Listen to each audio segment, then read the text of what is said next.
Our guest speaker today, as you well know, is Randall Carlson. He'll be speaking on Earth changes and the precession of the equinox. Randall is a local architectural designer and master builder, Freemason, teacher, geometrician, geomythologist, and geological worker, explorer.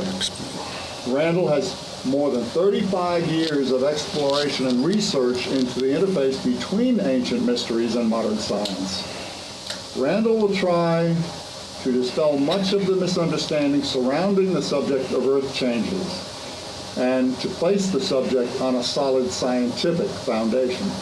To this end, he will seek to synthesize the great mystic traditions or mythic traditions of the past with cutting-edge scientific research in the fields of geology, astronomy, paleontology, archaeology, and ancient history. Please welcome Randall Carlson. Some of you who've been attending my talks kind of know some of the things that I address. I've been trying to educate people a lot about the concept of the Great Year because that's a framework for understanding all kinds of things that are going on right now. There's a lot of interest in the Mayan calendar and the 2012 date and what that means. And I try to explain to people that if you want to understand what the significance of to that date is, and there's a lot of fuzzy thinking about it, a lot of extravagant claims, overblown claims, a lot of fears about catastrophic destruction, apocalyptic type events, that sort of a thing associated with the year 2012. Other people think it's going to launch us into sort of the New Age equivalent of the rapture, and we're all going to become enlightened by 2013. I look at it more from the standpoint of an astronomer. Not that I'm an astronomer, but I have been an amateur astronomer and studied astronomy for many, many years. So one of the tenets that I proclaim is that if you want to make sense out of the significance of that date, you have to understand the whole concept of the Great Year as we have inherited it from the ancient world. And the concept or model of the Great Year was very universal throughout the ancient world. And essentially what it is a larger cycle. It's the next largest cycle, cosmic cycle, if you will, outside of our immediate experience, our framework of experience. And one of the most important concepts in arcane traditions that I have come to appreciate, primarily because of my studies of sacred geometry and geology, in both of those areas, there's a concept called scale invariance that's very powerful for allowing one to understand patterns that might normally be outside the human purview or outside the human scale of reference. And that goes both to the micro scale as well as to the macro scale. In geology, you'll see, and I'm going to be showing you some geological photographs here in a few minutes, always you will see that in the photograph there will be typically the geologists, what they will frequently do is they'll put, if it's a smaller scale feature that they're looking at, they'll put a rock pick in the picture. If it's a larger picture, they'll have a person standing in the picture. The reason for that is that oftentimes if you take any reference out of there that allows you to see what the scale is, you can't really tell, the scale of what you're looking at.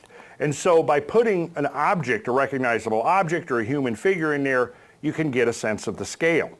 Well, this is because many geological features are scale invariant. In the study of sacred geometry, we encounter the same concept because we find out that there are patterns that replicate themselves through multiple scales of phenomena. And that can go all the way from the atomic and subatomic levels to the human level, all the way to the macrocosmic level. And in sacred geometry classes, that's one of the things I like to address, is to try to teach this concept of scale invariance and how it allows us to understand relationships that are typically outside of our frame of reference or frame of experience or our frame of perception. So when we talk about the Great Year, the same principle holds in the measurement of time as well as space. When I talk about a geological phenomena and say that you know, we have to put a human in the picture so you can understand what the scale of what you're looking at. In temporal phenomena, or phenomena having to do with time, we find that the same concept holds as well. And ancient peoples seem to have understood this idea that there were these multiple or multivariate scales of reference. By understanding the patterns and proportions of a reference frame that is closer to us on the human scale, we can then understand something that would be ordinarily outside of our frame of reference. So when we look, for example, at time measurement, we have the obvious ones that you know, we all go by a calendar, we all go by a clock. There's a clock up on the wall up there, and if you look at that clock back there, you'll see that there are 12 numbers. You've got a circle. It's divided into 12 equal divisions. Well, that clock that's hanging on the wall is also an exact model for the great year. The precessional cycle with the 12 ages of the zodiac in it, during which each one being reckoned by the time that the vernal equinox transits through that sign of the zodiac. So you have a wheel that represents a roughly 26,000 year cycle. It's divided into 12 equal divisions. Each of those equal divisions is named for a constellation of stars that is found within that 30-degree slice of the total circle. And of course, there are all the familiar signs of the zodiac, starting with Aries and then moving around and finishing with Capricorn.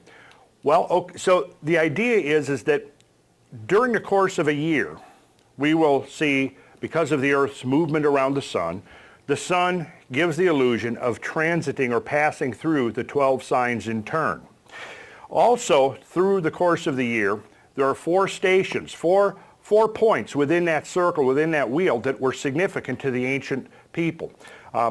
And those can be likened to 4 stations that are also significant to the cycle of one day, which we refer to in astronomy as a diurnal cycle, which is essentially the turning of one turn of the Earth on its axis, so that a position on the surface of the Earth is in the same exact relative position to the sun.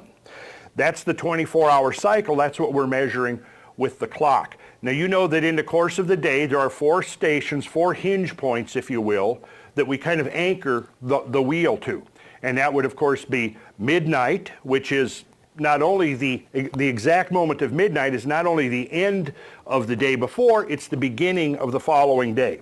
Then that following day is divided into 4 stations. And we could symbolize those 4 stations within the clock wheel by midnight, dawn, high noon, and dusk. And they would roughly coincide with midnight, 6 a.m., high noon, and 6 p.m. And of course, in the real world, they're only occasionally and only at certain positions on the surface of the Earth are those 4 periods going to be equal. Once we start moving around through the course of the year, we start moving around on the surface of the Earth. Of course, those 4 quadrants of that diurnal cycle are no longer equal length. But nonetheless, it gives us a convenient framework for referring and for understanding and having a sense. Try to imagine, if you will, a little mental exercise if we just took all clocks and watches and timekeeping pieces suddenly disappeared. It would be disorienting, wouldn't it? It would require some reorienting to our day-to-day life if we didn't have clocks. Okay, now imagine a calendar. We have a calendar marks the annual cycle of the Earth around the sun. And in the old days, the belief was that once upon a time there was an idealized year that consisted of 360 days. It's been speculated that the Sumerians, in coming up with what's known as the sexagesimal division of all circles into 360 degrees, was based upon their belief that there was once an idealized or sacred year whose actual length was exactly 360 days. And we know, of course, that it's not. And if we had a 360-day calendar, it wouldn't take very long before that calendar to be completely out of sync with the real world. Okay, so we know that in the real world, it's 365 and roughly 1/4 days for the Earth to make that transit around the sun. But within that cycle, we think in order for us to have a frame of reference that we can comprehend we have what we could call a fiducial point. If you're an astrologer, you know what that means. It means that you've got some point at which you can reckon everything, from which you can measure everything. If you're doing a race around a racetrack, you've got to have a definite starting point and a definite ending point. If you don't, who's won the race, right? Well, in a calendar, you've got a starting point, which, you know, midnight of January 1st, at that one moment, simultaneously, one year ends, another year begins. Then in the course of that cycle, that year, we have 4 quadrants, just like we do in the cycle of the day. Those 4 quadrants would be the 4 seasons, you know, and those 4 seasons are measured by the motion of the vernal equinox. And what is the vernal equinox? What is it? Well, yes, we know it's spring, but that's a name for it. It's the name of the season, but what is happening on the vernal equinox?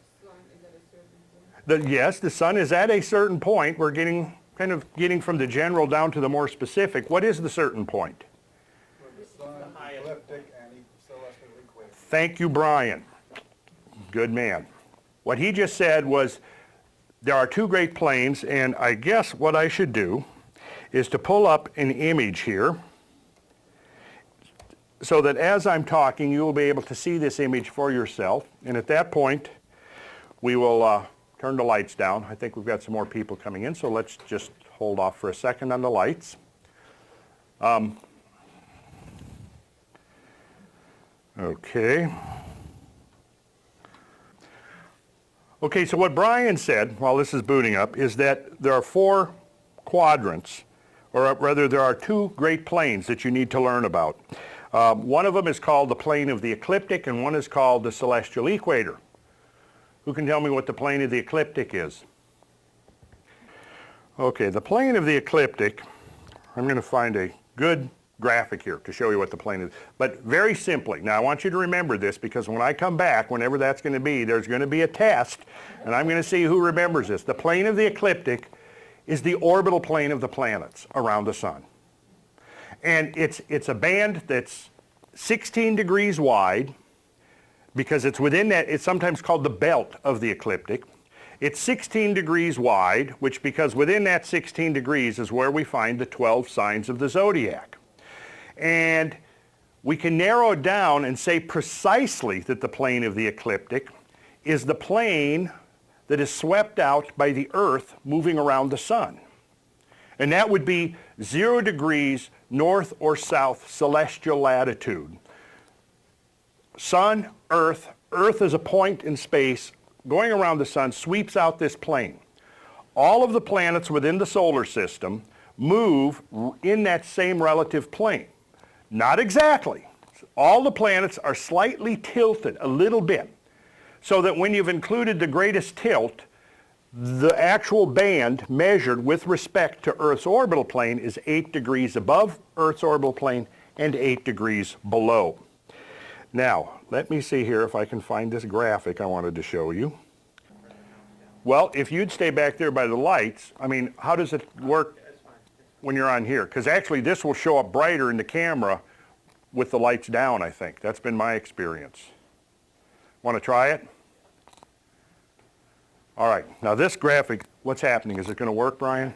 All right, let's take a look at this graphic, because this graphic will kind of display the idea. We have a green circle, and we're a little bit fuzzy here. Okay, the yellow circle, we can think of it being yellow because the sun is yellow. Okay, and we have the sun showing here, here, here, and here, and we have the Earth in the center. This is a geocentric model, which of course is not astronomically accurate, but it does provide a convenient way for understanding these relationships. Again, the Earth is going around the sun and not the sun around the Earth. However, as the Earth goes around the sun, you can think about this. If you're looking at me, okay, and you look at what's behind me, and you're watching me as I walk in a circle around you, obviously what's behind me, the backdrop, is going to be constantly changing. And it's not you that's moving, it's me that's moving. Well, in this case, it's the Earth around the sun. So the converse of that is, as I'm moving around the room, now, now the TV's behind me. If I walk over there, the bookcase is behind me. If I walk over there, Brian's behind me. The converse of that is if I'm looking at you, if Brian is behind me and I'm looking at you, then the screen is behind you. Well, in the case of the Earth and the Sun, we're going around the Sun. The Sun appears to be traveling through the 12 signs of the zodiac. And here's the wheel. You see, here's the wheel, starting right here with 1, going on around. You can probably see there's Leo, there's Virgo, and there's Aries, there's Pisces, and here's Sagittarius right here. Now, what you need to look at is this cross, because that's the 4 stations I was talking about. In the diurnal cycle, we have midnight, 6 a.m., high noon, 6 p.m. Okay, midnight, dawn, noon, and dusk, corresponding. In the course of the year, we have 4 stations represented by spring, summer, winter, and fall. When the sun, now if you look at this, you'll see there's the yellow band, and then there's the green band. Those are the 2 planes. The plane of the ecliptic would be the yellow band. The green one is the celestial equator. I didn't bring my globe model, but if you look at any globe, you'll see that it's tilted 23.5 degrees. Its axis is not vertical up and down. You've probably all seen that, right? Globes are tilted 23.5 degrees. That's this angle right here, 23.5 degrees of tilt. Well, the Earth's axis is tilted, but it's not fixed in its orientation in space. It's moving around, sweeping out almost an hourglass shape, and as it's moving like this, Earth's equator is rocking or oscillating around with it. We call it the Earth's equator. Now we project that equator out into space, and Earth's equator projected into space becomes the celestial equator. Now, Earth is rocking around, doing this motion like this.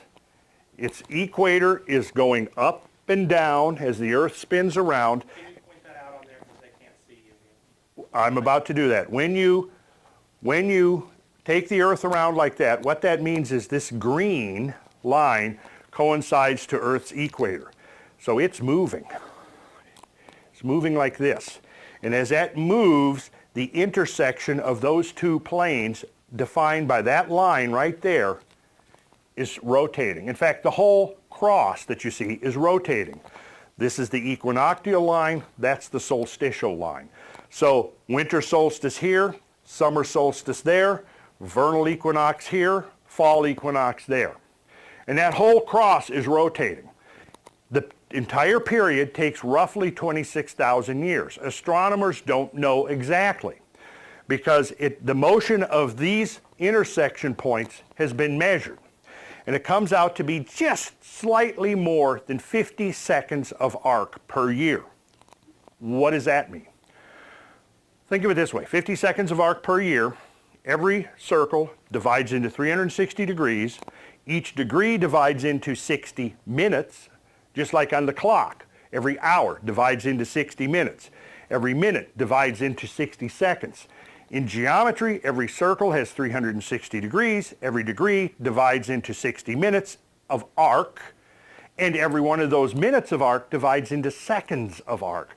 So you can see that if you're looking at a circle of 360 degree equally spaced increments around it, they're going to be pretty small. Now, if you divide each one of those into 60 parts, they're going to be really small. They're going to be, in fact, really minute. That's why we call them minutes, because they're minute. If you take each one of those minutes and further subdivide it into a second order of minuteness, we get a second of arc, which is very small. In fact, you can detect a second of arc of motion in the sky. Now, if you're looking out there in the sky, what is a relative dimension that we could understand what seconds or minutes or degrees would actually mean when looking at the sky? Well, if you go out and you look at the orb of the full moon, which you probably know from pictures of eclipses, and since you're not blind, you probably haven't been looking directly at eclipses, but if you've seen pictures of a perfect eclipse, you're going to know that the orb of the moon precisely superimposes on top of the disk of the sun, right? They both have the same angular dimension relative to our perspective, and it's 1/2 a degree. 1/2 of 1 degree. That means 30 minutes of arc. 30 minutes of arc. Okay, now think about this. If I say 1/2 a degree, and you know that there are 360 degrees in a circle, we can think of it this way. If we took the moon and created a string of beads out of lunar orbs, 720 of them would make the complete circle in the orbit of the moon. Does that make sense? Because each one is 1/2 a degree, and there's 360 degrees, so every degree there'd be 2 orbs of the moon. 720 of them would make a complete loop around. Now, if you think of the moon as 30 minutes of arc, take 1/30th of that distance, and you've got 60 seconds of arc. 1/30th of that distance across the face of the full moon. The motion of the precession of the equinoxes, the vernal equinox, this, in fact the solstice as well, because they're all moving at the same rate, is 50 seconds of arc. So almost, but not quite, 1/30th of the distance across the full moon. Now what does that translate into? In terms of human perspective, what that translates into is that that vernal equinox, those lines have rotated 1 degree in every 72 years. In fact, you could think of the correlation between 1 degree of motion of the vernal equinox roughly corresponding to an average human lifespan.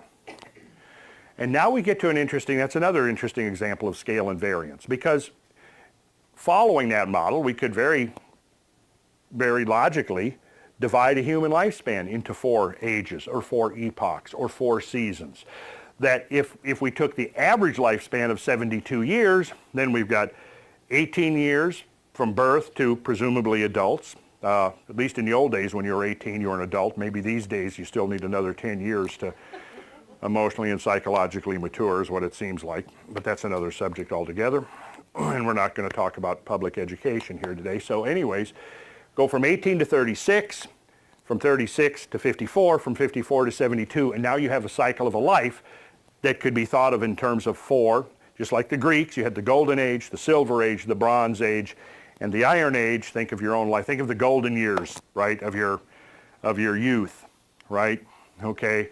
So in a way, there's a scale invariance, which is interesting. Now, if you take that 72 years and you express it in terms of days, and I'll go back to the idea of the sacred calendar that I mentioned earlier. The sacred calendar, like of the Sumerians and others, I mean, this was very universal over the ancient world that they ran 2 calendars, a sacred calendar and a secular calendar. Secular calendar being the actual calendar that marks the course of the year, 365 days.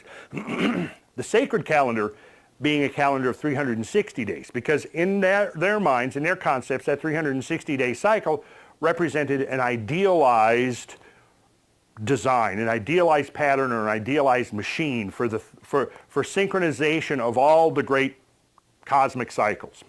But if we go 360-day year, what you'll discover is that 72 years of 360 days is exactly 25,920 days. Well, 25,920 years was the traditional belief in the length of the precessional cycle. I said earlier that astronomy measures it at approximately 26,000 years. It's not known with precision because of the fact that we can say that that motion is a little bit more than 50 seconds of arc per year, as I said. However, we've only measured it using modern astronomical instrumentation over a period of a few centuries.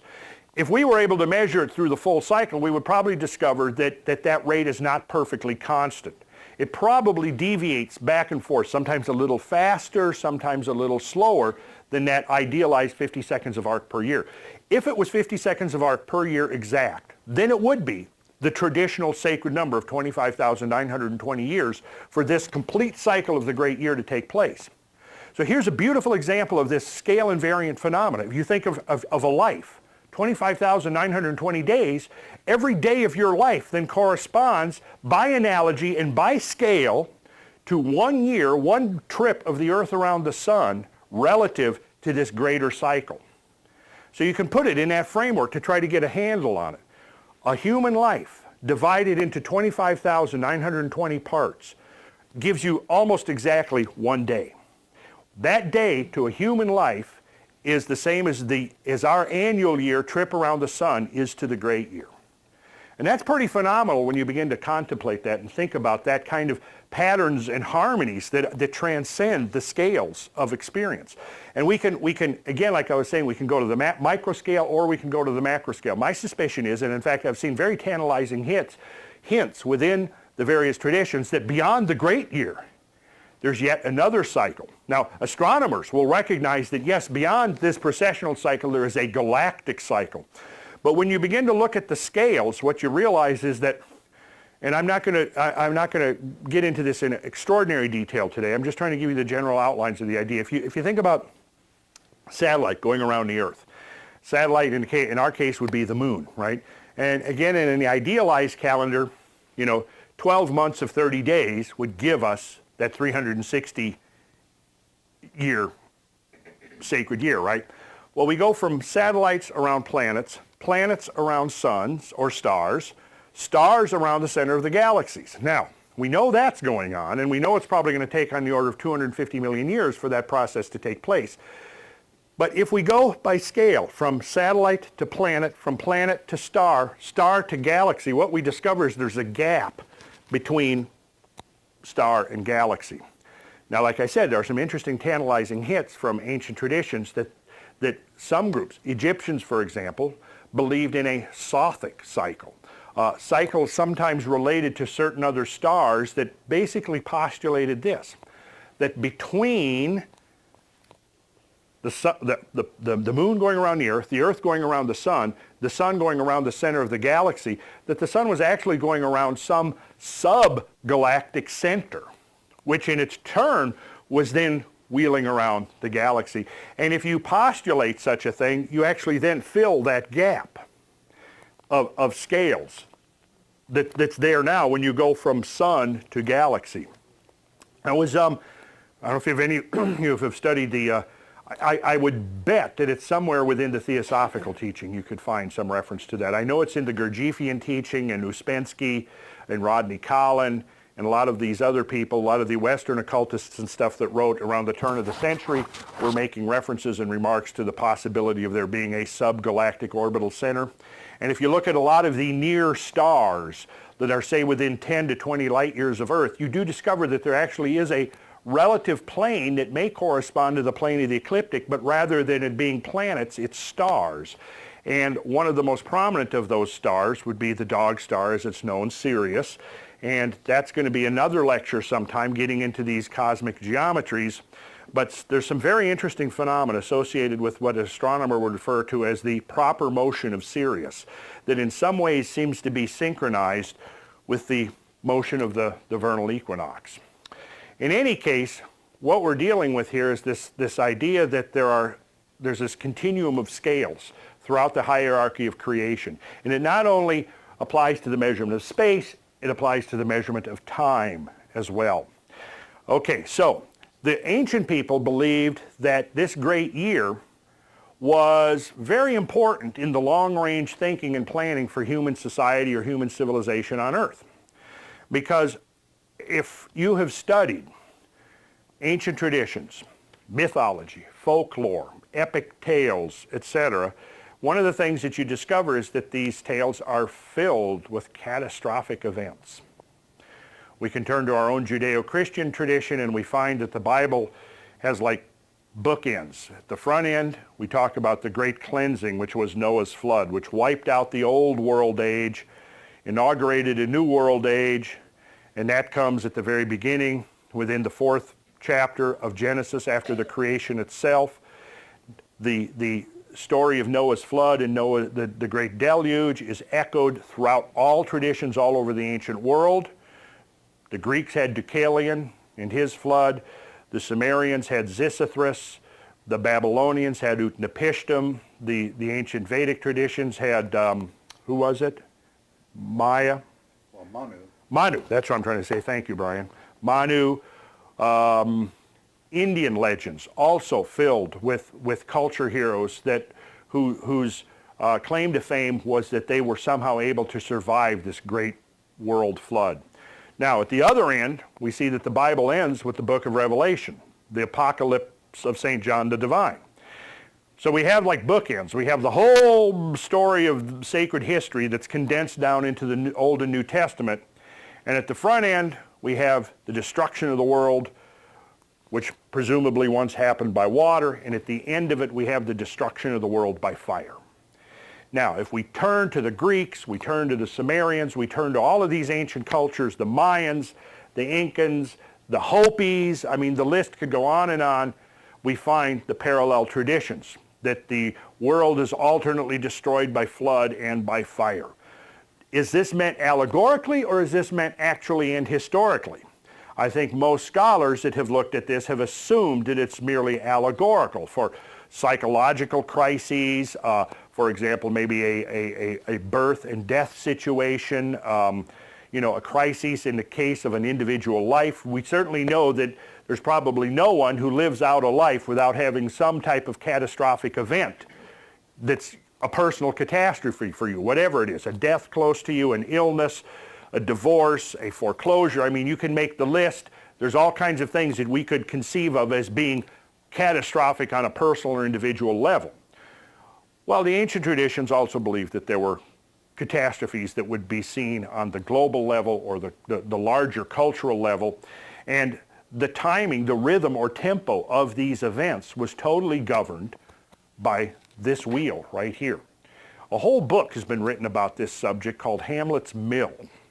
And Hamlet's Mill is interesting because after going through like 600 pages of presenting pretty much debate-ending evidence that ancient cultures all over the world had ways of symbolizing this model of the great year, and held that this model of the great year was fundamental to their cosmological understanding, their cosmological framework of understanding.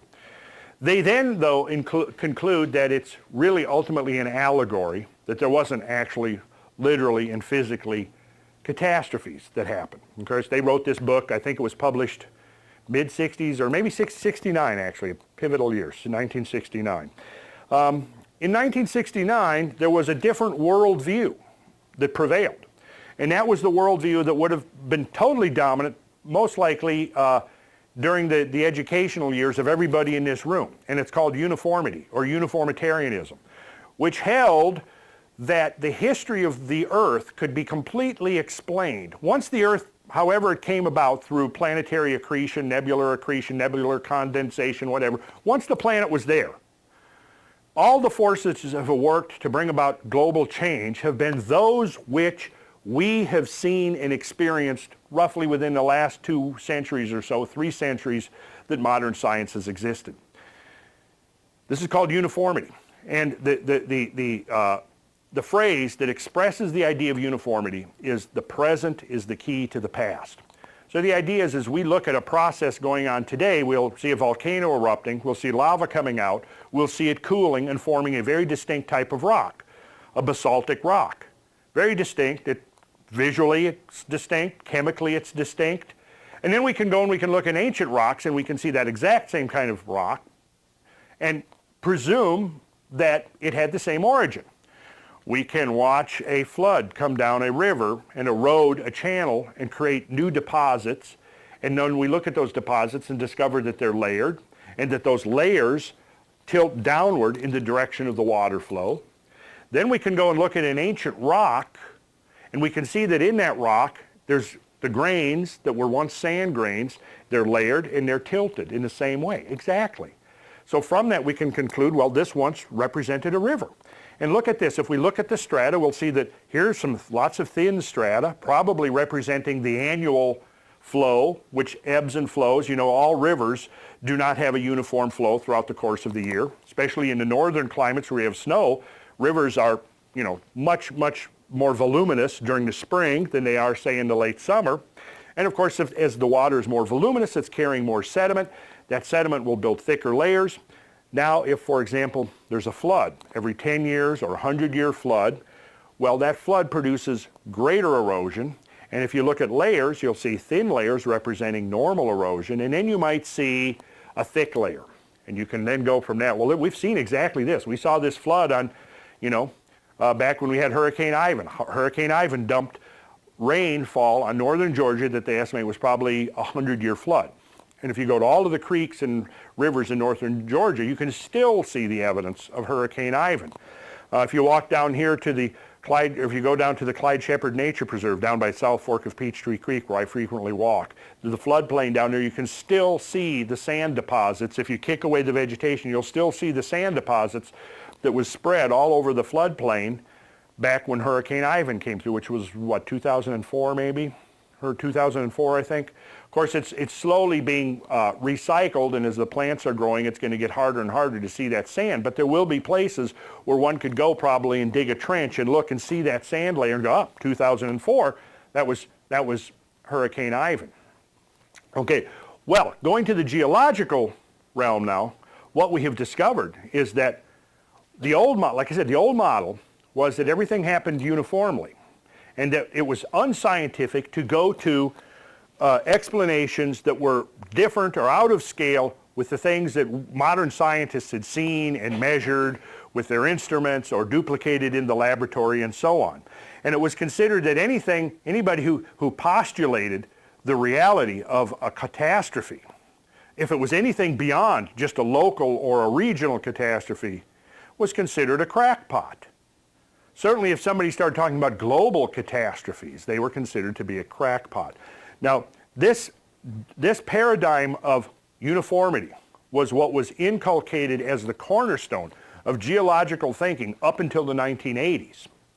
So anybody who learned anything about Earth history prior to 1980s would have learned about this idea of uniformity, or also could be called gradualism, that everything happens gradually. Again, there might be a local event, there might be a flood, there might be a volcanic eruption, there might be an earthquake, but it's merely a local event. There's no such thing as a global catastrophe like the ignorant, pre-literate, unscientific, barbaric ancestors believed that there was. They all seem to concur that there were, in fact, really such things as great global catastrophes. Well, of course, geological science has gone through complete upheaval since the 1980s. The upheaval from the 60s to the 80s was the advent of global tectonics. It took, they fought tooth and nail against the idea that there was could be any movement at all, that the plates over the Earth was first proposed in the 1920s by Alfred Wegener, and everybody said he was a crackpot because he said, well, the plates move. The plates move over the mantle. And they said, you're crazy, you're nuts, get out of here. Go up to Greenland and disappear, and that's exactly what he did. Well, so by the 1960s, though, everybody had agreed that, yeah, all the evidence suggests that the plates actually do move. And this was going to be a huge revolution in the thinking of Earth science, in Earth history. Well, the thing was, though, is those movements were slow, maybe 2 centimeters a year, about this much, maybe a 1/4 inch, 3/8 of an inch. You know, at the mid-Atlantic ridge, the plates are spreading apart slowly, a couple centimeters a year. As the North American plate pushes to the west, it bumps up against the Pacific plate, and as it bumps, it does this, and it wrinkles up, and it forms the Sierra Nevadas, then the Basin and Range, and then the Rocky Mountains. And so the idea there is that those mountains would have been uplifted, essentially at a rate that could be commensurate with the spreading rate of the plates. Problem is, though, you've got other studies that have been looking at the erosion rates. And as you take a piece of land and start lifting it up, the higher it gets above sea level, the faster it erodes. Once you get, you know, up to 7,000, 8,000, 9,000 feet above sea level, you now get this freeze-thaw cycle. It can be tremendously destructive to rocks. Water can get in cracks in rocks, it freezes, it swells, breaks the rocks off, the rocks tumble down into the valley. But what's interesting is if you look at pictures of mountains, the Rocky Mountain, or if you've ever traveled through mountains, what you'll see is that mountains are extremely, many of them, like the Canadian Rockies, you can see overthrust faults where you have a slab of rock a mile thick that's been pushed 30 or 40 miles up and over the rock that it used to be on the same level with, right? And if you look at the sharpness of mountains, for example, if those mountains were being raised slowly at the rate of seafloor spreading, the erosion rate would be roughly commensurate with the uplift rate. In fact, geomorphologists who study rates of erosion have estimated that it would take at the current rates of erosion, it would take 10 million years to 12 million years to wear down the entire North American continent to sea level. 10 to 12 million years. Geologically, that's not a long period of time at all. But of course, if we look, we see that North America is not worn down to sea level. It hasn't. In fact, there are these fresh, broken-looking mountains that you can see. Anybody who's traveled through the Rocky Mountains or through the Sierra Nevadas can testify to that, to the mountains and how sometimes they look like they could have just basically been upthrust yesterday. Well, see, this is the kind of thinking orogenesis is definitely thought of as being a slow process. But if it was a slow process, rocks, mountains would be worn down almost at the same rate that they're being uplifted. We could cite many examples. 1980, pivotal year. What happened in 1980 that was in its own way more revolutionary than the idea of plate tectonics? And I will call on Brian again. No, not Mount St. Helens. That was significant, but not globally significant. In the scientific community, what happened? There were 3 papers published. And they all took a mystery, a scientific mystery that had puzzled paleontologists for a couple of generations and suddenly came in with a new catastrophic theory, the extinction of the dinosaurs. 3 papers, all in 1 year, came out. Now, theory about the asteroids. you got it. You got it. That's exactly right. Walter Alvarez and his team discovered, looking at a sedimentary layer in Italy, that there was below which dinosaur fossils were in abundance and above which there were no dinosaurs. They looked at that and were trying to calculate how long did it take to for the global ecosystem to transition from dominance of dinosaurs at the top of the food chain to no dinosaurs at all. How long did that transition take? The assumption was within uniformitarian framework that it might have taken a couple of million years or 10 million years or 20 million years or even longer. What they did, and here was their insight, they thought, okay, you know what? We know that every day Earth gets dusted by cosmic material. Platinum group metals, rare earth materials, platinum group metals such as iridium and beryllium and zirconium that filter down from space and go and get reworked, recycled into the topsoil. And they thought, okay, what we're going to do is we're going to look at this boundary layer, which was very distinct because the rocks below it were distinct from the rocks above it, and these 2 different kinds of rocks were separated by this 2-inch thick white layer. He says, well, we're going to take a look at this white layer and try to determine what it was or how long did it take to transition between those 2 types of rock deposition. Well, we're going to go and we're going to look at the amount of iridium, because if we can say that X amount of iridium falls on the surface of the Earth each year, we should be able to get an idea of the length, the duration of the transition. Well, when they looked at that layer, they discovered that the amount of iridium was many, many times greater than in the rocks above or the rocks below. In fact, it was so great that they thought something unusual happened here. Well, what in the world could it, now is this something unusual that just happened here locally in this outcrop in Gubbio, Italy, or would it happen other places? Well, what they did was they started contacting their colleagues in Denmark, New Zealand, other places in Europe, North America, and they said, would you guys go back and take another look at that KT or Cretaceous Tertiary boundary and see if there's an iridium spike? Well, what happened is, as they did this, everybody discovered, wherever they looked around the planet, that there had been a big dose of cosmic material that had influxed to the Earth right at that horizon.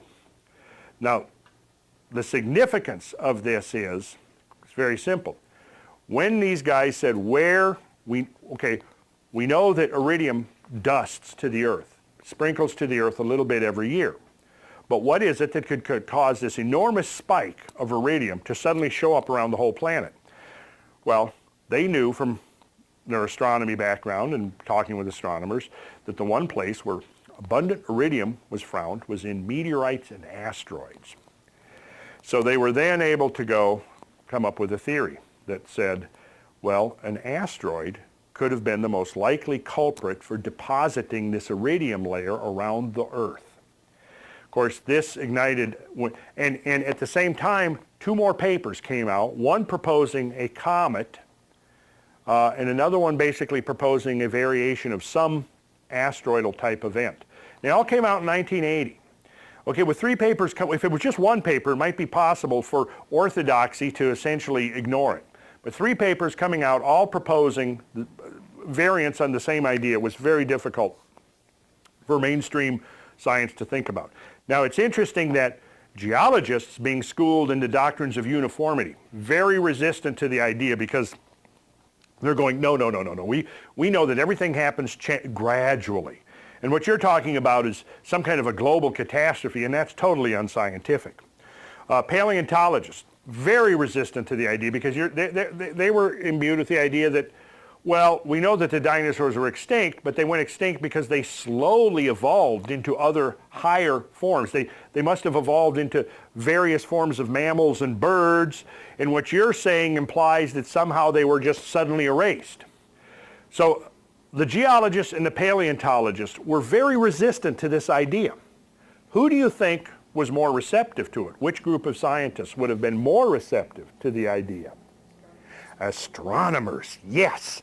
The reason is because by 1980, you now had planetary geology that had, by 1980, we learned a lot about the other surfaces of the other planets, including the moon. Prior to the Apollo program, half of the scientists believed that the craters on the moon were volcanic. Well, post-Apollo, we knew, and I won't get into the whole evidence that conclusively proved that all of the craters on the moon were in fact impact produced, or 98% of them anyway, were produced by violent collisions between the moon and things out in space, asteroids and comets.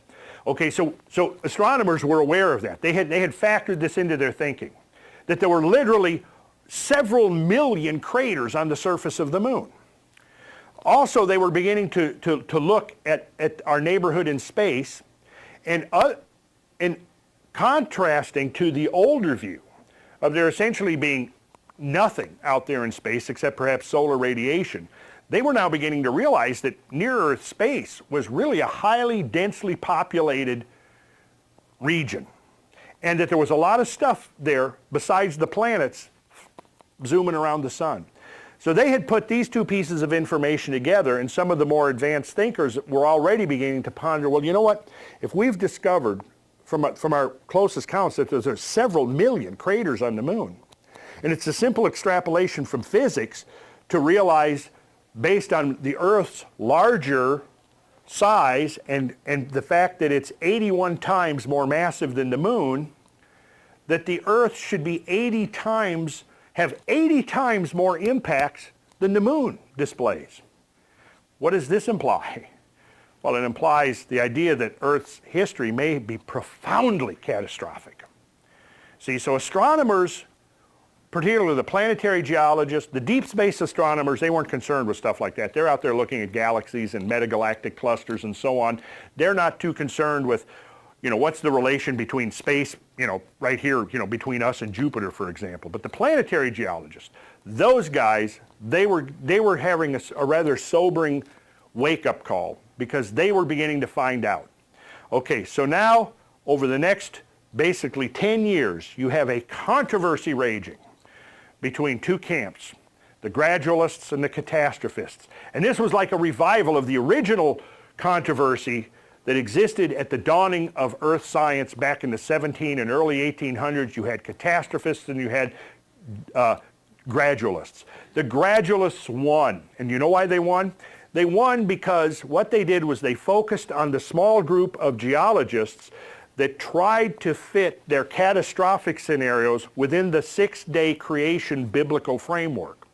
And because that didn't work, essentially it's very similar to some of the global warming controversies that are going on right now.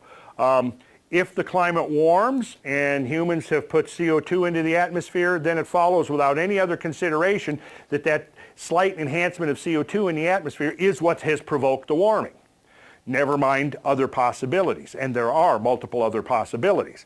Well, in the dawning of Earth science, you had this controversy where you had catastrophists. The catastrophists broke into two camps. One camp that was trying to put the framework within the 6 days of creation and say all of the evidence that we see in the field for catastrophic events is Noah's flood. Then you had other groups, another group that said, well, there's catastrophism, but we don't need the Bible. It's just there in the field. It's in the rocks itself. We don't need to go to the Bible. The other camp was the gradualists.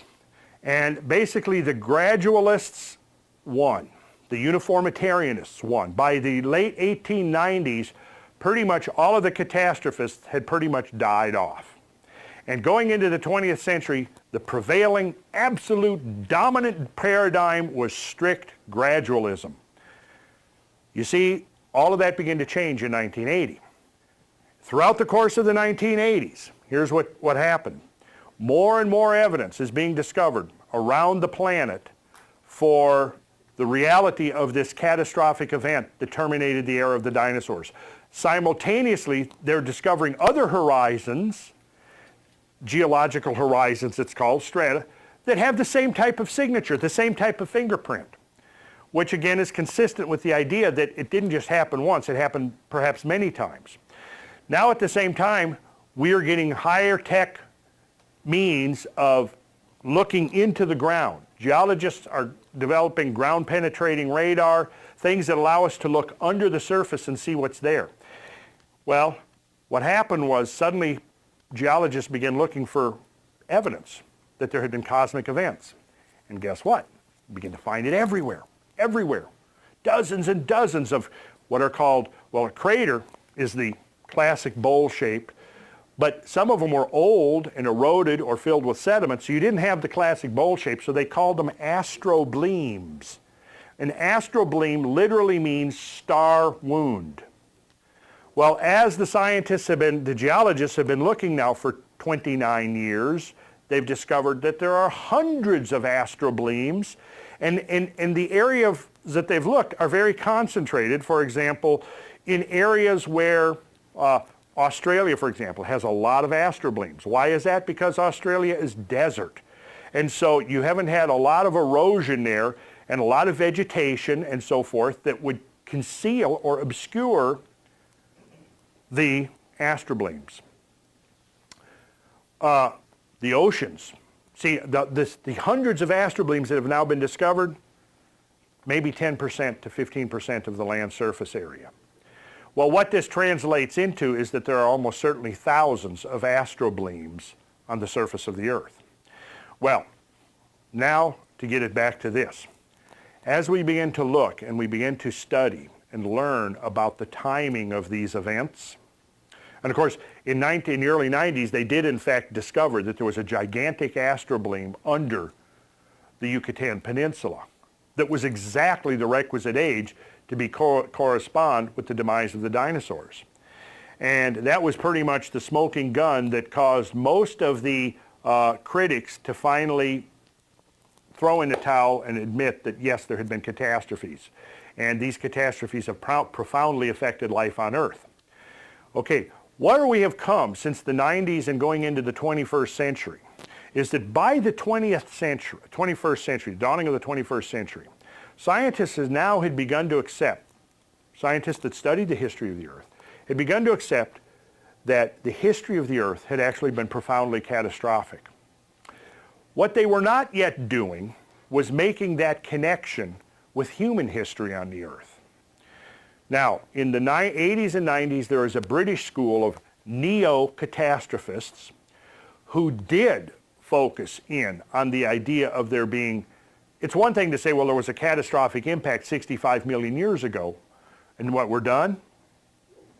No, we need a break. Okay, we can do that. I will let you have a break, because we don't want any catastrophes. Thank you. British School of Catastrophists who, who did conjecture about the role of cosmic events in human history. And see, this is where it comes back to us and what we're doing here, and as we try to think, have any kind of a realistic conception of the future. I mentioned earlier that the cornerstone phrase of the uniformitarian worldview is that the present is the key to the past. And I digressed and I explained how, for example, by looking at the formation of a basaltic rock, or by looking at sedimentation, or any number of processes that are going on at present, one can understand how similar processes would have operated in the past. Okay, so the phrase that describes that approach is the present is the key to the past. And that was considered to be a major step in the evolution of thinking about the history of the Earth back in the 19th century when that was first proposed by a man by the name of John Playfair. Well, I like to propose now that an extension of that phrase, which would be that as the present is the key to the past is the key to the future. And if we want to have any kind of rational, reasonable, or realistic conception of the future, we have to look at the past. And again, the idea can be a very fruitful idea, this idea of scale invariance. You can picture, try to do another mental exercise here. A person whose memory only goes back, let's say from the present, goes back 2 months. So their memory only goes back to June and they have no conception of anything that happened before June. Well, clearly then, they're not going to have really a notion of what winter's going to be like, are they? Not until they've lived through and experienced a winter and seen the return of the spring. Now, of course, here in Georgia, it's not quite as dramatic as where I grew up in Minnesota, where a winter and a summer are very, very different. You know, if somebody whose memory only went back to June, they would have no conception of snow or snowfall, would they? All they would be able to do is find out indirectly by, reading accounts of snowfall and so forth. Well, you see, mankind is suffering from collective amnesia. And this, I think, is one of the most critical insights that we modern people can realize. Mankind is suffering from amnesia. Now, I've talked about this. For those of you that have heard my talks before, I always like to point out the fact that we now have hard evidence from the paleoanthropological realm, skeletal remains, bones of modern humans that date between 150 and 180,000 years. Our written record, 4,000, maybe 5,000 years old. Our written record is only less than a 20th of the span of time that we know modern humans have been on the planet. What happened prior to the beginning of recorded history? See, that is a mystery to anybody who considers how it is that it took so long for human beings with presumably intelligence comparable to our own today to figure out that they could actually create a culture, a civilization, and that learning could be an acquired process that could be handed on from one generation to another. In fact, I don't think even Stone Age cultures, of which there were many still existing into the 20th century, had ways of transmitting knowledge from one generation to another, what we consider to be Stone Age cultures. But how is it that for so many millennia, hundreds of millennia, there was no acquired knowledge that was passed on, and only between 4,000 and 5,000 years ago do we begin this thing called recorded history? Well, if you go and study the history of philology, what you'll discover, pardon me? Okay, the question was, what about language?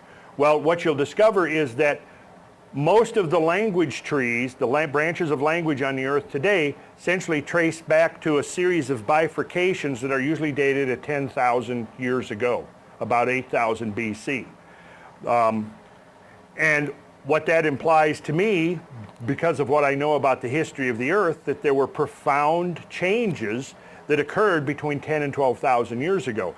I think that the dispersal of languages, along with the domestication of animals, the formation of settled agricultural communities, the building of the first cities at about 6000 BC, all of these things I think of as evidence for the rebooting of human civilization after its catastrophic termination between 11 and 12,000 years ago. And once we begin to understand the scale of the events that have occurred since we human beings have been here on the planet, the question that's raised is not so much how it is that traditions have been lost, but how it is that we're actually still even here and not having gone the way of the woolly mammoths and the saber-toothed cats and the glyptodonts and the mylodonts and all the rest that aren't here anymore, that were here for most of the time that humans have been here. Yes?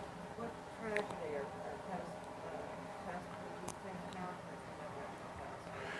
Well, a geologist would point to the fact, what catastrophe? The question was what catastrophe or what event do I think happened during that period of time? What the ultimate cause was is a mystery. Although I think there is now, in the last few years, some new evidence that emerges that points to a culprit. But we can certainly see its secondary consequences. From roughly 26,000 years ago till about 12,000 years ago, the planet was in the grip of a deep ice age. There was an ice cap as big or bigger than the one that now covers the South Pole, covering 2/3 of North America. Think about that. If you traveled north from here, you wouldn't have to go far across the Ohio River. Once you crossed the Ohio River from Kentucky into Ohio, you were in an ice cap. Where New York is now, you had ice a mile thick. There were no Great Lakes. Sea level worldwide was 400 feet lower than it is now, 400 feet lower during the Ice Age. I could go on and on with the extraordinary differences between the planet then and the planet now. In fact, I will actually show you some slides that's going to convey some of that, I think, to you. Wouldn't have people just gone into the tropics and around the equator and held out there? That would be a good strategy, yes. Although we do know that there were people living right up to the margins of the ice sheet. The Clovis people, some of the first inhabitants of North America, were hunting some of the large extinct game animals right up to the edge of the ice sheet. Just like Inuit Eskimos will hunt seals right up to the edge of the Greenland ice sheet, and caribou. There were Clovis people that were actually living, hunter-gatherer communities living right there adjacent to the ice sheet itself. What was it that made us almost extinct? What was this? Was it the ice sheet or something else that happened? What was it that almost made us extinct? Well, by implication, what I've been saying is that it was something from outside. It was a cosmic event that caused a tremendous global transition. Essentially, Is that the Yucatan one? no, that was the Yucatan one. She asked, was that the Yucatan one? Let's try to get a time framework. The Yucatan was the end of the dinosaurs. That was 65 million years ago. Long before humans, long before humans. The event that I'm talking about was only 10,000 or 12,000 years ago. Well within the span of time that humans have been here. One off Australia? Pardon me? One off Australia? Um, Not Australia, but Madagascar. I'll get to that if we don't run out of time. This is a wheel. Can we do the lights so people can see, or maybe you can, let's see if we can. There we go. Here's a model of the great year. This is that same cycle of 26,000 years, and essentially that vernal equinox has been shifting. It's been shifting through from here, circling around. Notice I have 0 years before present. And I have 25,920 years before present. That's the full span of the cycle. And if you look at this, here's a cross. Remember on the first graphic I showed you, there was a cross. The equinoctial line, the solstitial line. They're turning at this cycle of 25,920 years. Now, I have a graphic here. Let me see if I can find it. relatively quickly, because clearly we have evidence that something happened. All right, before I do that graphic, here's the thing I wanted to show you, to convey to you. Now here's where it would be great if we could get some lights down, just so that this map can be seen. Is that possible? All right, let's take a look here. Now what we've got here is a map of the Earth as it exists today, and if we zoom in a little bit, we can see that around all of the continents, this light blue area, which is the continental shelf. Okay, the continental shelf is generally less than about 500 feet below sea level. Now, during the Ice Age, you know, this whole thing down here on the bottom, that's Antarctica. This is a transverse Mercator projection, so the bottom is stretched out and highly distorted and out of scale. But you have the Antarctic ice cap, which is a continental landmass surrounding the South Pole, a continent surrounded by ocean. At the North Pole, we have an ocean surrounded by continent. So we have a huge ice mass accumulation at the South Pole and not much ice accumulating at the North Pole. During the Ice Age, essentially what we had was an accumulation of ice over northern North America and northwestern Europe, and the total volume of that ice is estimated to be between 6 and 7 million cubic miles. Bigger than the amount of ice at its maximum bigger than the amount of ice that now mantles the South Pole. Where did all that ice come from? Ice forms from water. Where did the water come from that formed the ice? Where's the obvious place? The oceans, right? Well, if you pull 7 million cubic miles of water out of the ocean, what do you think is going to happen to the ocean level? It goes down about 400 to 450 feet worldwide. When it does that, it exposes the continental shelves. So now the next image will give you an idea of what the map looked like. It doesn't show the ice cap, but it does show relative sea level during the Ice Age. And in order to appreciate how drastically different, let's take a few closer views. Here's North America. Everybody, how many of you in here have heard of the Bering Land Bridge? Okay, good, good. The Bering Land Bridge. What's this to hit somebody with? All right, pay attention if I see anybody sleeping. Right there is what's called the Bering Land Bridge. Now if you'll notice that light blue area, you're going to see that the light blue area is actually bigger than Alaska. Now, watch what happens when I drop sea level 400 feet. You see what happens? Suddenly North America and Siberia become part of the same continent. That's quite interesting. Look at Florida down there. Now actually, this map only drops sea level 350 feet. During the largest glacial ages, we could drop it another 100 feet. So the effect would even be more pronounced. Look at Florida when I back up. How different. Look at the maritime provinces up here. Hudson Bay, of course, disappears. You know, here's Hudson Bay. Hudson Bay being a remnant of the great ice mass that once mantled North America. Look at Indonesia, Indochina. I don't know if you how good your geography is, but there's Australia. You know, Vietnam is right here. Sumatra is right in here. Watch what happens when we drop sea level 350 feet. Thousands of square miles of land appear. So what, of course, happened to that land as sea level rose? It was drowned, wasn't it? Let's look at northwestern Europe.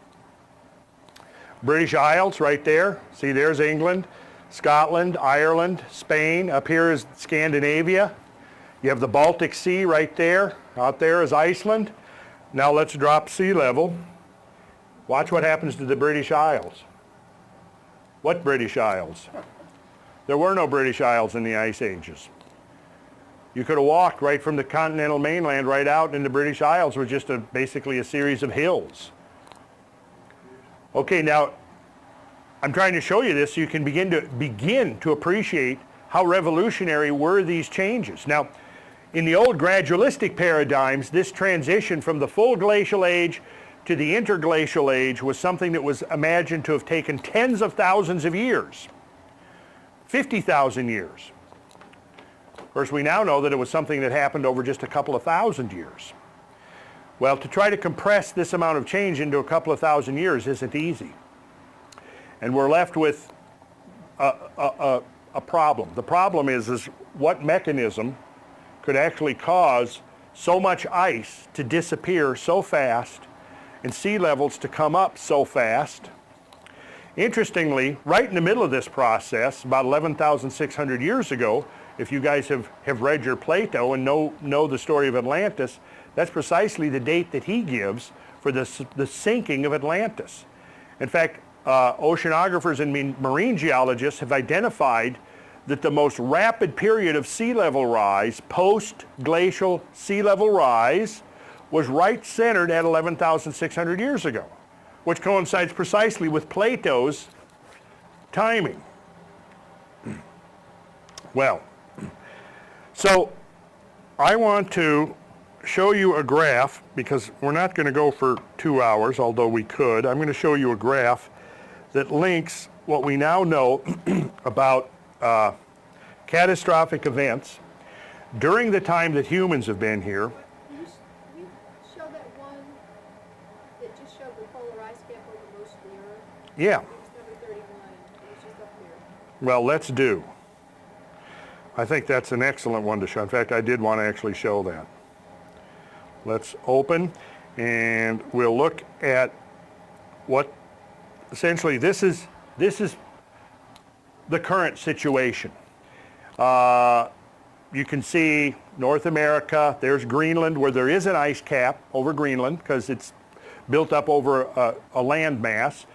But there's no ice cap over North America. There, if you look close, there's the Great Lakes. I'll zoom in here.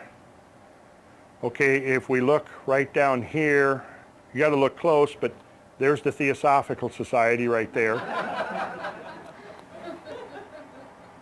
Okay, now let's turn the cosmic wheel back half a cycle, half a great year ago, 13,000 years ago. And guess what? The winter of the great year. He's using the analogy of the seasons, right? There's a summer and winter of our annual year, the trip of the Earth around the sun. There's a summer and a winter of the great year, but the summer of the winter of the great year could be thought of as a glacial. An interglacial age would correspond to the summer, a glacial age would correspond to the winter of the great year. And that right there represents the winter of the great year. 6 million or more cubic miles of ocean water taken, lofted out of the ocean basins by the hydrological cycle, precipitated out as snowfall over the continents, but that snow doesn't melt. Can you imagine, this is what it's like. Going into a glacial age would be like going into winter, but instead of the winter being 6 months long or 8 months long, winter is 15,000 years long.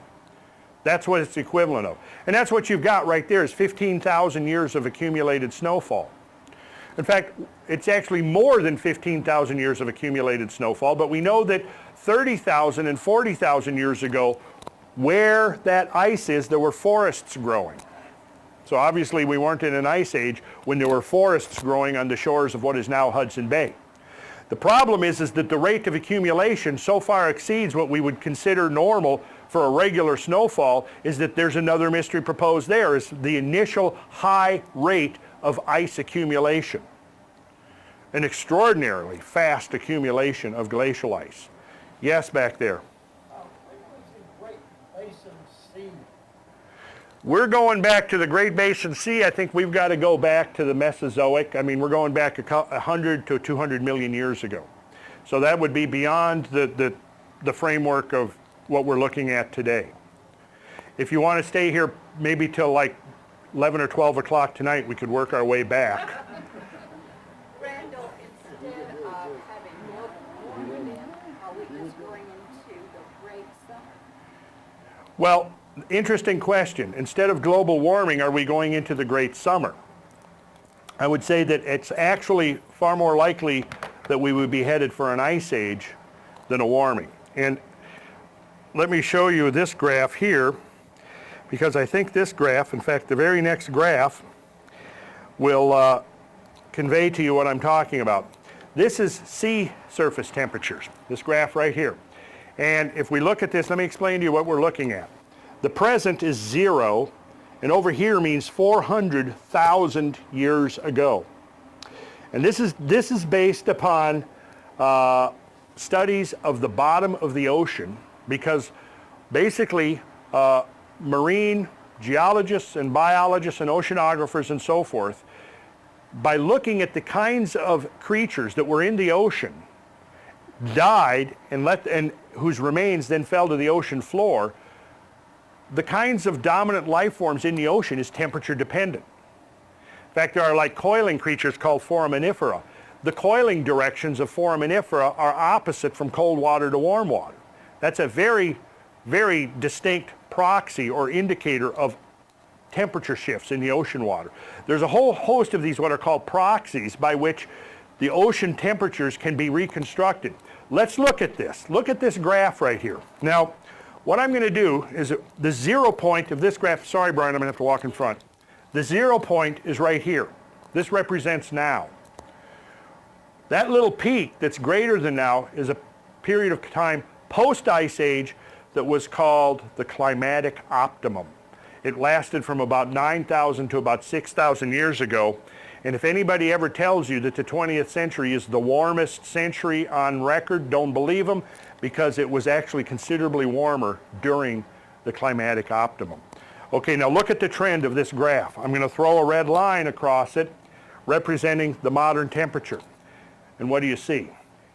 The troughs represent full-blown glacial ages. The peaks represent interglacial ages. Now, if you were looking at this graph and we're going to predict, assuming something hasn't completely interrupted the pattern, the succession here, what would you predict at some time in the future based on this graph? Yeah, doesn't it look like if you follow any one of these peaks, what happens is after the peak, it declines, and basically we're talking about a 10 to 15 degree Fahrenheit difference in temperature between here and here. And that's the difference between an interglacial age and a full-blown glacial age. During the glacial age, Georgia had a climate similar to what you would find in Canada today. Georgia would have had full snowfall every year with spring thaws and so forth. In addition to that, there were woolly mammoths and mastodons and saber-toothed tigers living in the jungles, in the forests of Georgia, plus all kinds of other strange and exotic, very large creatures that all disappeared during this transition.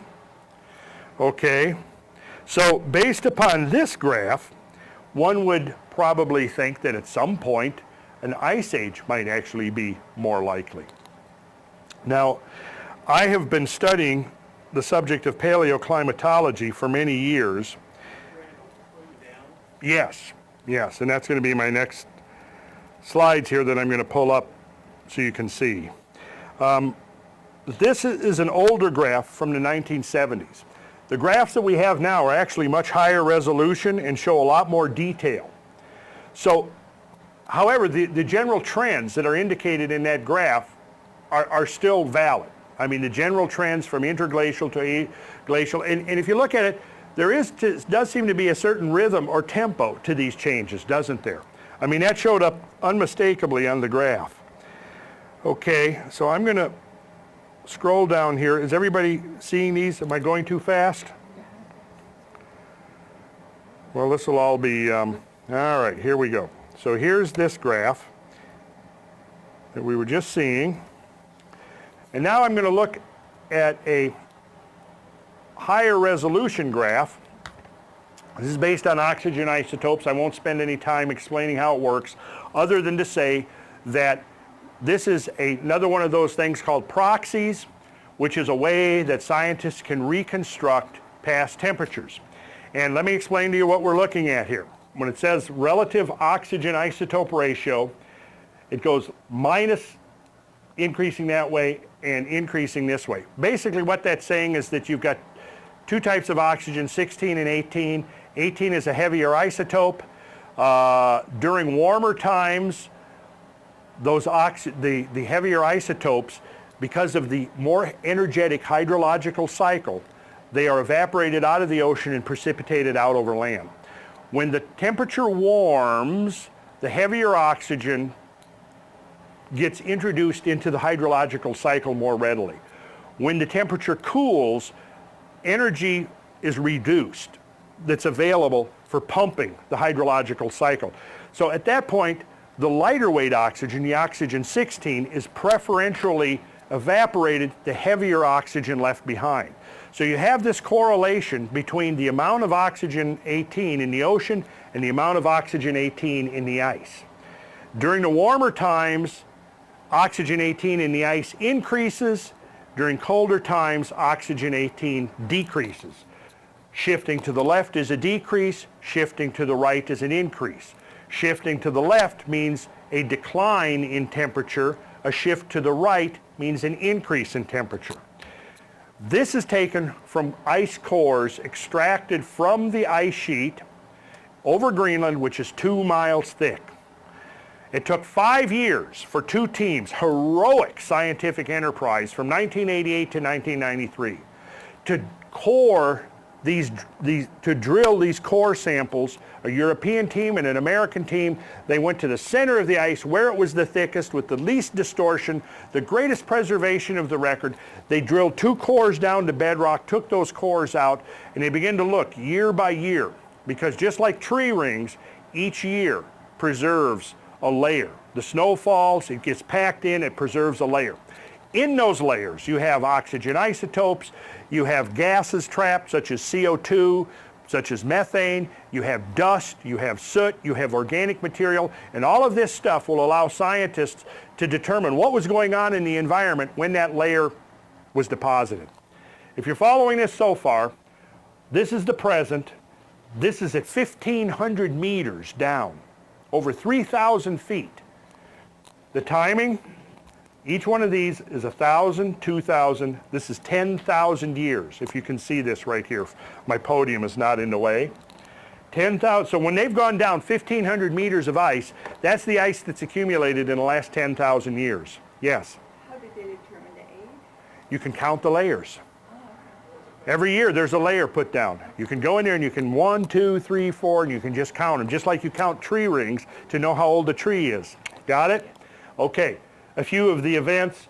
Eric the Red visits Greenland right here.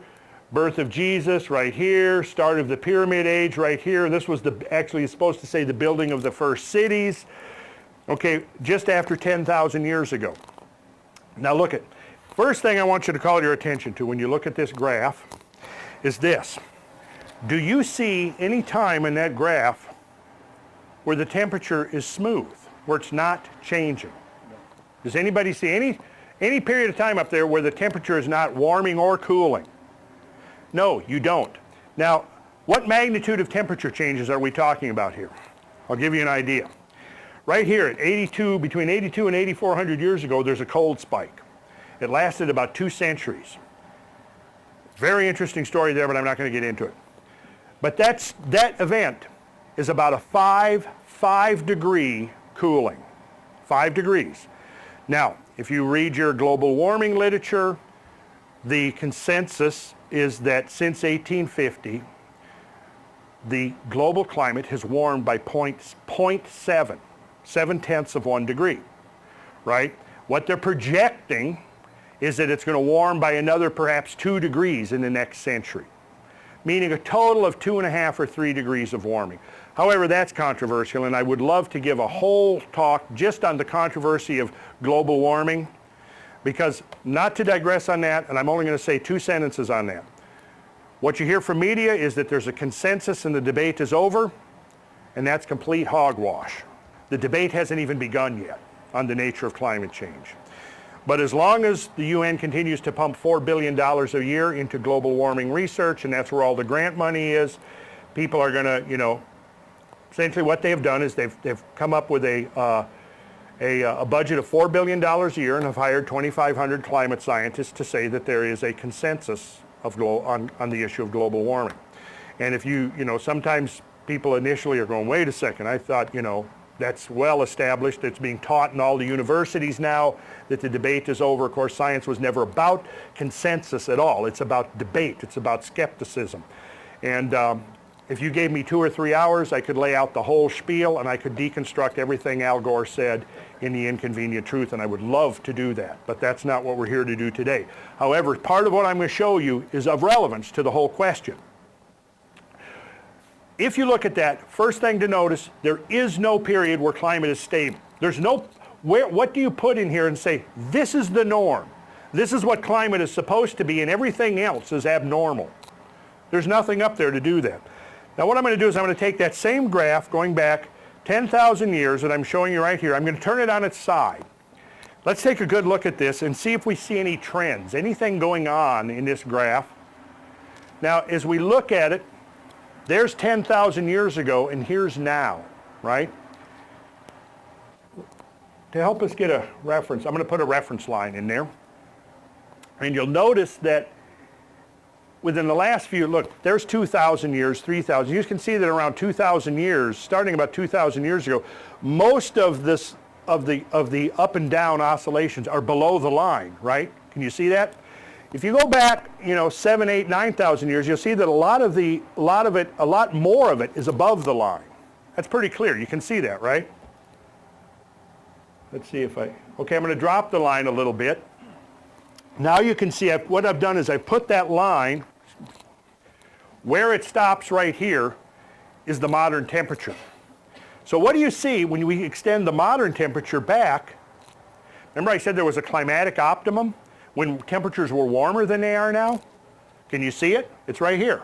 After the Ice Age, this is what we had. The planet enjoyed a period of balmy 3,000 to 4,000 year period of warmth in which the climate was warmer than it is now. Now here's the other thing that I think is very important that's being left out of the discussion on anthropogenic CO2-induced climate change is that you've probably all heard, because mainstream media has trumpeted this, that the global warming is supposed to cause increased storms, increased severities, more tornadoes, bigger hurricanes, greater oscillations in the year-to-year and decade-to-decade temperature swings and so forth. Now what do you see when you look at the amplitude of the oscillations, the temperature variations up and down? What do you notice happen to the amplitude as the temperature is cooling? They're getting greater, aren't they? In fact, this is completely opposite to what mainstream media has been telling us is supposed to happen. And in fact, I mean, I could show you a graph of cyclonic energy for the last century and what you would see. In fact, think about this. Now here we are, we're what, 6 weeks into the hurricane season? How many big hurricanes last year? How many big hurricanes the year before that? Now we did have 2004, big hurricane year, yes. But we can go back every 10 or 12 years for 200 years and discover that there will be a year or two of intensified cyclonic energy. This has had nothing to do with CO2 input into the atmosphere, at least human CO2. Okay, but here's the thing I want to get to, and I want you to see, because this is where it gets profoundly significant and important. I'm going to go back, and here is the graph from where we first see it. And again, to put it in perspective, proposed warming for the last 150 years, 0.7 degrees. 7/10 of 1 degree. 5 degrees. That spike right there is about a 4 or 5 degree warming. So you can see, you know, 6 to 8 times the magnitude of the projected warming that has occurred from the mid-19th century for the next 50 or 100 years. Now, when we get down to here, we're getting back into the Ice Age. And something very interesting happens, and I'm going to show you, and I hope now, hopefully now you're going to appreciate that our planet has been subject to some much more extraordinary vicissitudes than what we've experienced in recent times. Watch and learn.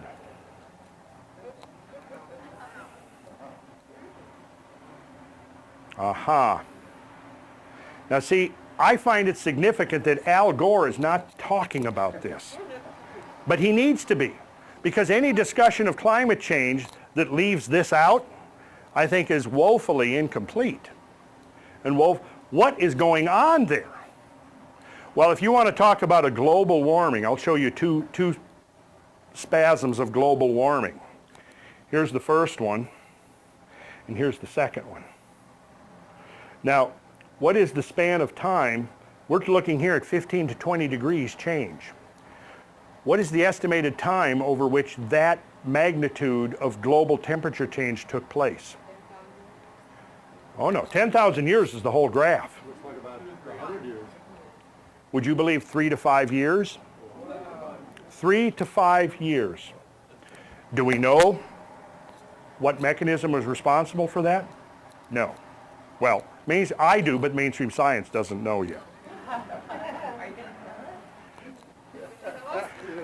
I've already told you. Yes. Okay, well, sort of, yes. You've been coming to my talks, so you have an idea of where I'm going with this. Pardon me? Volcanoes, if they threw up enough dust, could create that effect. Volcanoes, yes, if they threw up enough dust, and that has been proposed, and it's an interesting idea. The problem is that the evidence of that magnitude of volcanic eruption doesn't exist. There were volcanic eruptions. I could show you slides that I have taken where I have found the layers of volcanic ash. There were major volcanic eruptions. Well, let me say this, volcanoes did contribute, but the volcanoes were primarily a response. If you think about the slides I just showed you with this enormous mass of ice, over Canada, perhaps as much as 3 miles thick. I mean, picture the skyline of Atlanta, and you're looking at the Bank America building. That's 1,060 feet tall, right? So to get 3 miles thick, how many of those? You have to have 15 of those stacked on top of each other, for crying out loud, to get the thickness of the ice. Now, what does that do to the land under it? It pushes it. It's like what's happening to those chairs as you're sitting on them? Okay, isostasy. It's when you sit down on those soft cushions, the cushion goes down, doesn't it?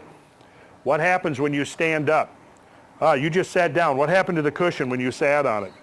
It went down. What happened when you stood up? It raised up. Okay, that's isostasy. What happens when the glacier mass grows?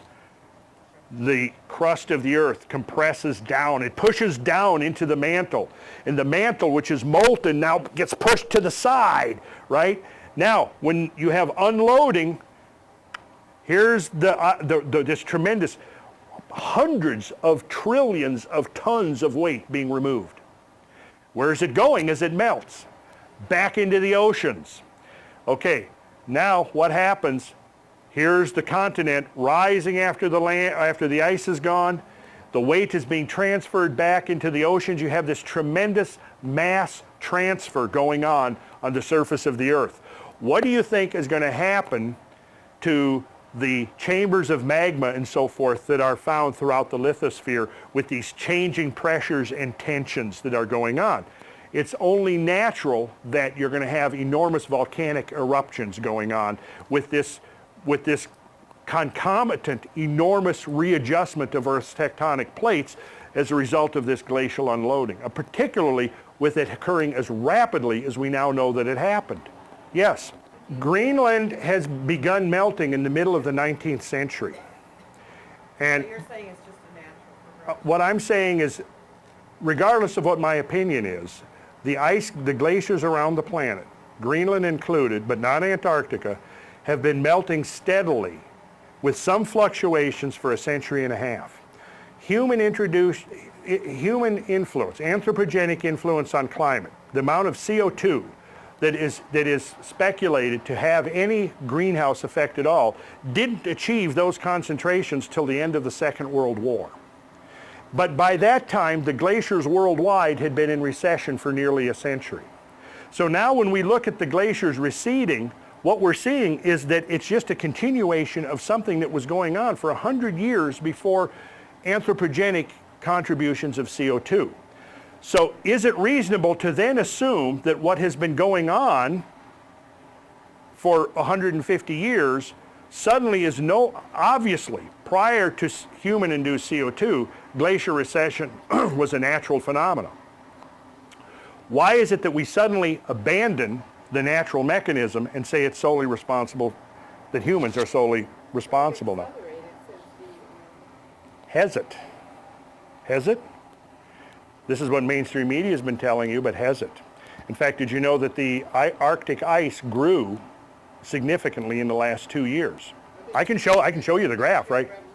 Pardon me? Since the Industrial Revolution has been started. Well, notice that the Industrial Revolution began about 1850. Now, if we look at climate change for the last 10,000 years, what we see is that there was an episode called the Medieval Warm Period. It lasted from 900 AD until about 1350. It was followed by what is known as the Little Ice Age. The Little Ice Age was a 2-degree cooling of the global average temperature. That's the best estimate. With the onset of the Little Ice Age, glaciers worldwide began to grow. In fact, they grew to the biggest extent, the greatest extent that they had been on the planet since the end of the Big Ice Age. Between 1400 and 1850, all the glaciers and ice caps on Earth were the biggest they had been in 10,000 years. Around 1850, at the time that the Maunder Minimum ended, in other words, the sun in 1850 began to get more active. What happened to glaciers worldwide? The Little Ice Age came to an end and the glaciers began to recede at that point. The greatest and fastest rate of recession was actually between 1850 and 1900. And then it slowed down, and then it picked up, and then it slowed down. But the amount of ice is well within the natural range. I mean, I see we're running out of time, but I could, let me just, to give you an idea here, let me show you a program that I've put together to address all of these the very questions that you're raising, because I think it's vitally important. This program right here that you see, a massive amount of information, addresses every single issue raised in the discussion about global warming that's been going on today. All of it. It's all right here. And of course, it would take me 2 or 3 or 4 hours to take you through the entire thing. But I do think it's vitally important, and over the next few months, I actually intend to look for various venues in which I can present this information so people can see what the science is actually telling us. Yes, yeah, 1811, 1812, 1811, 1812 was, oh, at the onset of the Little Ice Age, yes. Right, well, you know. Wasn't that Krakatoa? Well, that was the 1811. 1811 was. That's what I meant, 1811. Yeah, 1811 was Krakatoa, and in Europe that was referred to as the year without a summer. But that was basically a blip superimposed upon the Little Ice Age that lasted a couple of years, and once the volcanic dust settled out, then the temperature kind of went back to what was actually normal for that period of time. But I could show you a couple of graphs here. I have here like the latest satellite determinations of the actual amount of sea ice that has occurred. There's a lot of things I wish I could show you here. Yeah, there are glaciers that are growing. There are. The general trend of glaciers for 150 years has been, they've been receding. And I can show you, oh, well, let me just show you this. Take a look at these images that I've put together here. Could we dim the lights again? Okay. This would have been around the late 17, early 1800s. This is in Switzerland, and this shows a valley in Switzerland during the peak of the Little Ice Age. And here would have been the same valley in the early 1980s. And essentially you can see that the glacier that filled this valley is gone. The red arrows point to where the glacier once was, and it's basically gone. Now, did that glacier disappear? Again, remember, human contribution of CO2 began pretty much in any scale or level that where it could have discernible climate influences post-World War II. When did most of this glacier recede? Well, between 1850 and 1950. What we can see here, this is in Norway, and actually what you're looking at here is what's called a moraine. A moraine is essentially when a glacier grows, it's like a bulldozer. It pushes material in front of it. So if the glacier grows, it pushes the material out. If the glacier shrinks, it recedes back, but the material that it piled up gets left. Pretty simple process. Here's your little Ice Age moraine, and this was the glacier in about early 1980s, I think, is when this photograph was taken. So this recession, which is actually a couple of miles from here to here, took place, most of it between 1850 and 1950, before any significant human contribution to climate warming. These are some of the longest term temperature graphs where we actually have a record of temperature change going back to the 1700s. And if you look at these, what you're going to see is, like right here you have a warming. This is coming out of the Little Ice Age. These are all in England. But what's interesting though, when you look at the trends of these things, you don't see anything significantly showing that the recent period of time is unprecedentedly warmer than what came before. Little Ice Age was when the Thames River was freezing over, which it doesn't do anymore. You had huge glaciers growing out of mountain valleys. In some cases, entire villages that had been there for hundreds and hundreds of years had to be abandoned because they were swallowed up to the ice.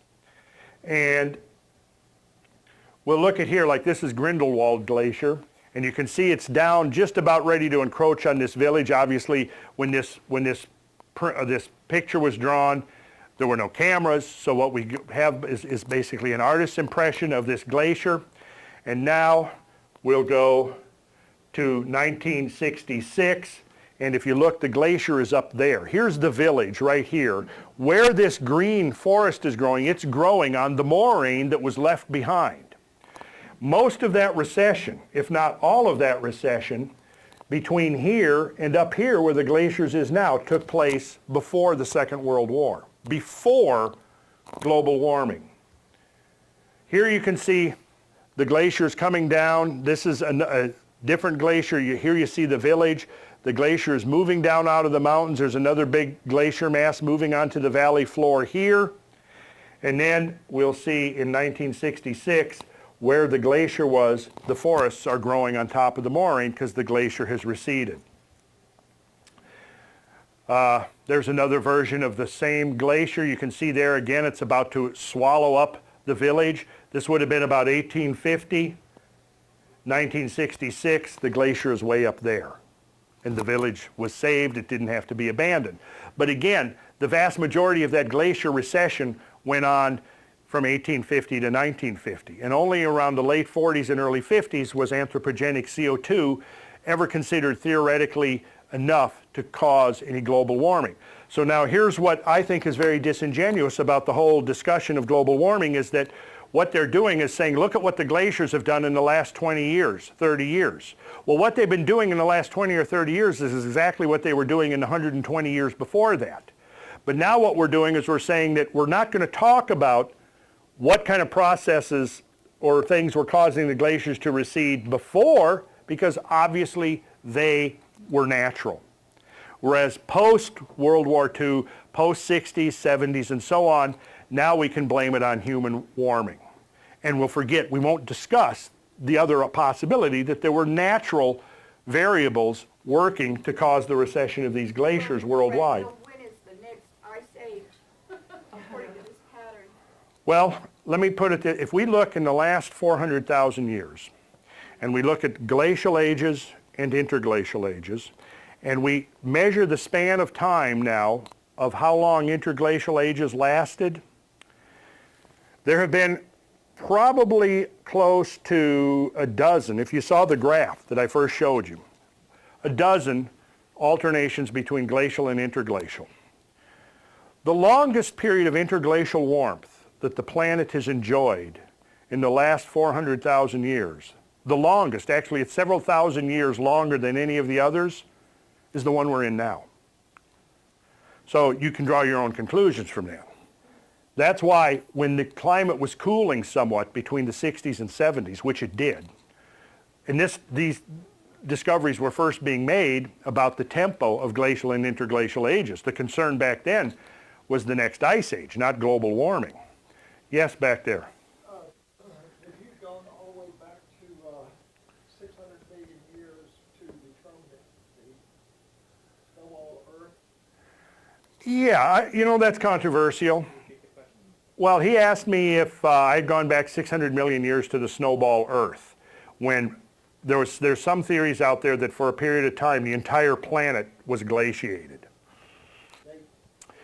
Yeah, I don't think it's... You look all over the Earth and you find these drop stones. Yeah, there has been a substantial case made for that, and it's been challenged. I haven't followed that controversy to be able to stand up here and expound on it with full knowledge of where it's at now. When I first heard that, 5, 6, 7 years ago, it was a pretty electrifying idea. It's difficult to explain, though, how you could get us into it, and once getting into it, how the heck we'd ever get out of it. That's one of the big problems. But that's an aside that probably I won't get into today, but maybe I'll research it and next time I'll have an opinion on it. Okay, afterwards you can tell me the name of it. I'll show you this real quick. This to show you that the tempo, that it was geographically widespread. This is in New Zealand, and what we see here is showing the extent of the glaciers in 1872. And again, this is not a photograph, it's a painting, but it'll still give you the sense of where the glaciers were. If you see that rock right there is about to get swallowed up by the glacier, and we're looking at about 1 kilometer across there, but now let's jump forward to 1905, and you can see the glaciers already receded several thousand feet up the valley. That rock is now exposed, and these hummocks, which is part of the moraine probably, or scoured bedrock, is now exposed where it was not visible here. Now notice that that was between 1872 and 1905. You can't blame that on anthropogenic CO2 enhancement. Okay, and then we go to 1940, when the very first really introduction of human CO2 began to go into the atmosphere, but nobody claims that in 1940 it was enough to affect the global climate. But you can see here now the glaciers receded considerably up valley.